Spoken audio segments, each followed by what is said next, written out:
Bonsoir Sarah Knafo. Bonsoir Gilles Boulot. Vous êtes députée européenne du parti Reconquête d'Éric Zemmour. Nous sommes à 67 jours des élections municipales. Et il y a quelques semaines, vous avez déclaré qu'être maire de Paris vous intéressait beaucoup. Est-ce que vous êtes candidate à la mairie de Paris? Tout à fait. Je suis candidate pour être la prochaine maire de Paris. Je dois vous faire une confidence, Gilles Boulot, je ne suis pas une Parisienne de naissance. Moi, je viens de Seine-Saint-Denis. Et quand j'étais petite, venir à Paris, pour moi, c'était presque comme venir dans un autre pays. Un pays plus grand, plus beau, plus libre. J'avais même la naïveté de penser que Paris pouvait protéger les Parisiens de tout. Mon rêve, c'était de devenir parisienne. Aujourd'hui, je suis une Parisienne et je vois la ville que j'aime décliner.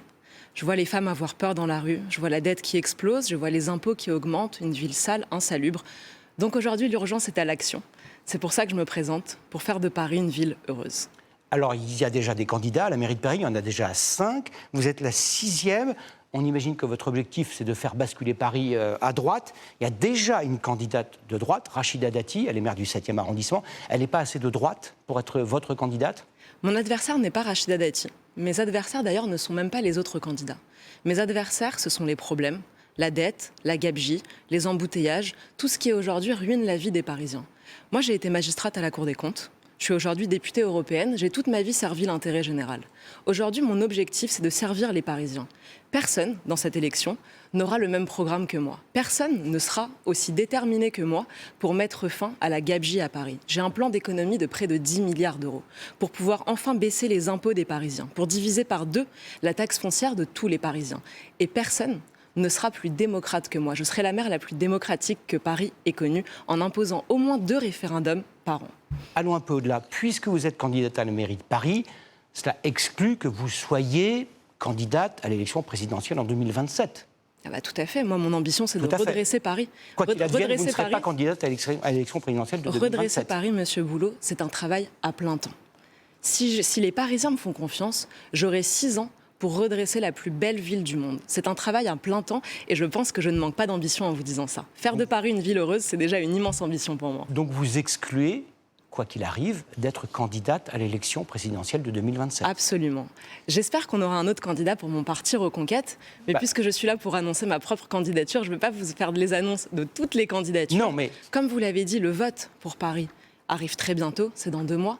2027, c'est dans 1 an et demi.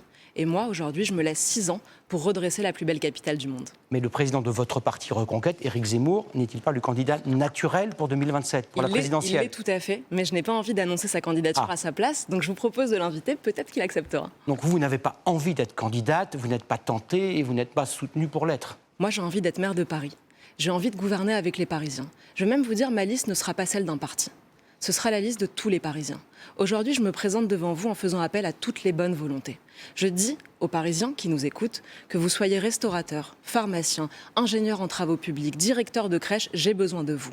Rejoignez-moi, sarahpourparis.fr. Je fais un appel à toutes les bonnes volontés. Si, par hypothèse, Rachida Dati était élue maire de Paris, vous seriez prête à travailler avec elle de manière loyale, transparente? Absolument, je serai prête à travailler avec tous ceux qui partageront mon projet. J'espère que les Parisiens me feront confiance à moi parce que je pense vraiment avoir le meilleur programme pour Paris. Je le publierai d'ailleurs dans les tout prochains jours. Ce sera le programme le plus transparent, chiffré, rigoureux, comme j'ai appris à le faire. Mais si les Parisiens choisissaient quelqu'un d'autre, je serai tout à fait constructive pour faire gagner les idées qui sont les miennes. Et encore une fois, j'espère qu'ils me choisiront. Et à l'élection présidentielle de 2027, vous avez un choix, vous avez une préférence parmi les candidats putatifs ou pas? Allez, à la candidature Jordan Bardella, Marine Le Pen? La candidature de Reconquête, bien sûr. Je ne vais pas choisir ça chez les autres alors qu'on défend des idées qui nous sont propres. Nous défendons des idées typiquement. Le dépenser moins pour taxer moins. Je n'entends personne dans la classe politique qui défend ça. J'ai suivi les débats parlementaires à l'Assemblée nationale et j'ai vu que toute la classe politique, main dans la main, inventait toujours plus d'impôts et plus de taxes. Nous sommes le seul parti à dire aujourd'hui qu'il ne faut pas augmenter les impôts d'1 seul euro. L'urgence, c'est de les baisser pour tous les Français. Et pour cela, avec un plan d'économie massif. Ce qu'on retrouve aujourd'hui partout en France, on le retrouve de manière exacerbée à Paris. Donc le projet que je présente aujourd'hui sera peut-être, puisque vous parlez d'ambition nationale, peut-être un exemple de redressement. Si on arrive à redresser la capitale, on arrivera demain à redresser la France tout entière. Merci Sarah Knafo d'avoir accepté notre invitation